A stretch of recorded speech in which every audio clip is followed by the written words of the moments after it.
Mit unserem Basissystem Crossboard bieten wir eine einfache, effiziente Möglichkeit, Strom bis zu einer Stärke von 800 Ampere sicher zu verteilen. Der neue Secure Ultraliner ist ein Lastrennschalter mit Sicherungen auf einem minimalen Bauraum von nur 22,5 mm.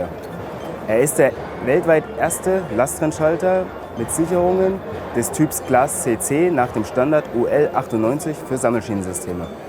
Weiterhin können Sicherungen der Baugröße 10x38 und D0 eingesetzt werden. Durch die LED bietet der Secure Ultraliner eine visuelle Sicherungsausfallerkennung pro Phase. Kabel mit einer Größe von bis zu 16 Quadratmillimeter können anwendungsfreundlich über die Federzugklemme mit Rastposition installiert werden. Der neue Secure Ultraliner sowie alle weiteren Produkthighlights finden Sie auf unserer Innovations-Page innovations.wöhner.de.